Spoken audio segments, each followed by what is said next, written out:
Okay, in this video I want to show you how to add textures. So there's a few ways that you can do that. I'm going to go ahead and create a polygon primitive, a sphere, and I'm going to make that a little bit larger.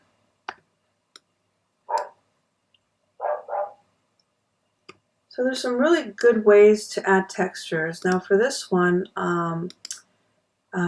we can add almost the same way we're adding color. So what I'm going to do is I'm going to right click, and you always have to assign new materials to anything that you want to add a texture to. So I'm just going to hit Lambert there.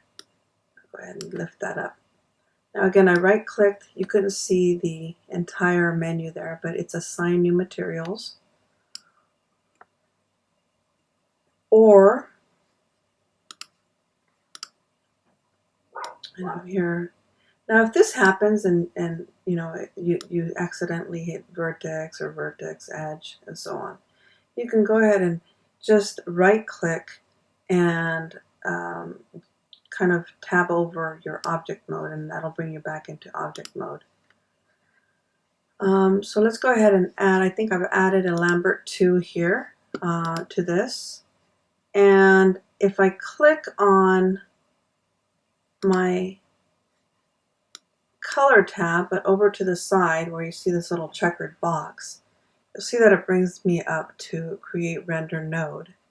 And I can click on file. And it's important to have your image files inside of your project folder.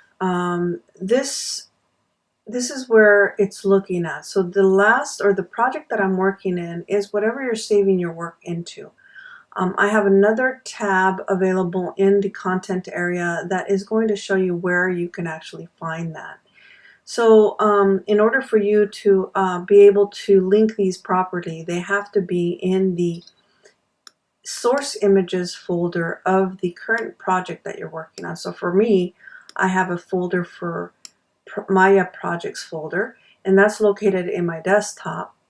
And I have another folder named Boolean Modeling. Inside of that folder, inside of the Boolean Modeling where I'm currently saving my work, there's a source images folder, and that's where you want to place any of the textures that you download, or you have any images on your computer that you want to use as textures.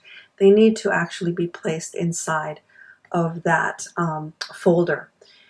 So I'm going to go ahead, and I have a few earth ones here, and again I've provided some resources for you where you could find these really great textures for solar systems or even trees, and I'll show you how you can actually do transparent trees here as well. But for now I'm going to pick my Jupiter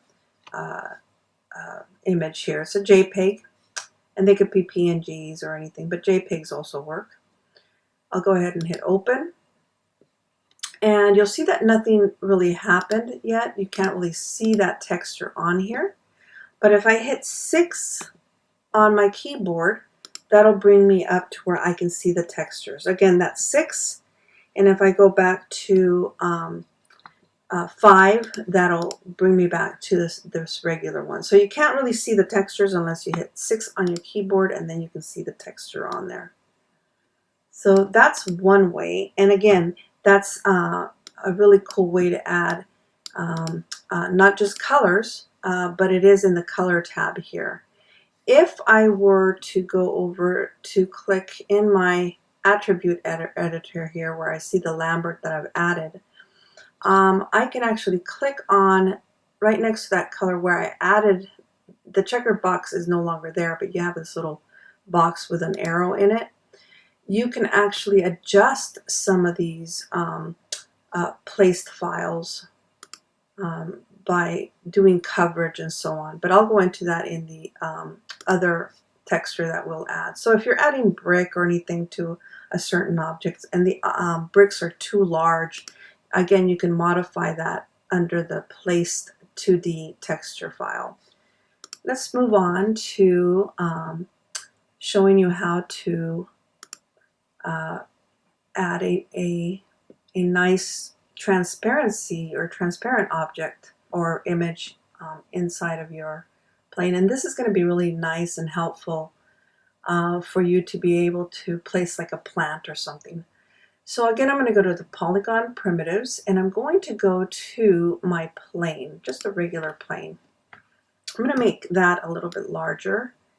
And then I'm going to go over to my attribute editor. Again, if that's not showing up, just click on your attribute editor here, the third icon on the very right hand side top here. And I'm going to go to the transform attributes, and I'm going to rotate this 90 degrees in the first box there. Okay, so that'll put it upright for me. And I'm going to go ahead and move this up and over. So you can see that a little bit. Now here, again, I've saved my image into a place that I want to find it. And again, it needs to be in the source images. So I'm going to go ahead and, first things first, is go ahead and assign a new material to this. And then I'll just go ahead and hit Lambert again. And under the color tab right over on the right hand side, you'll find that checkered box. Click there. Click on File. I need to click on this folder again. So File. And then I'm going to just select one of these nice trees that I have here. I like this one, but this one needs a little bit more work. You can see that it's got a little bit of white in there. So I could take that into Photoshop and take those white areas out.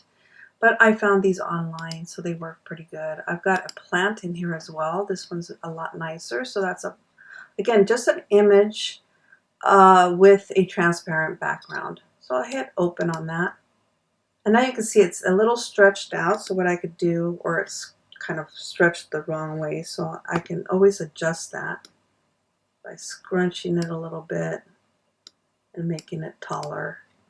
So there you can see that I've placed a nice image in there. Now, just a word of caution, there is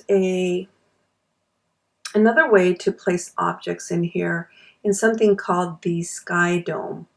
So there isn't really, if I use a transparency in my background here and I use a Skydome, and this is an Arnold Skydome, so you can find the Skydome under Arnold, and it's really a way to add lighting with a texture wrapped around your space or your world. And it's the same way, so except for you don't have to assign this a material. You could just go to Skydome here, to the Skydome tab in the center where you see this little A here, and you can attach an HDRI image to this. Again, I've provided links to where you can download some of those online. If you click there, I'll click on File, and again it opens this where I can actually now go to my folder, navigate to the image sources, and I have an HDR sunset here. I found a really nice sunset. There's also another one here. Let's look. HDR. Now you can create a folder within a folder here, and that's not a problem. So if you want to divide or make a folder for just the HDR, that keeps it a little bit more organized and easier to find.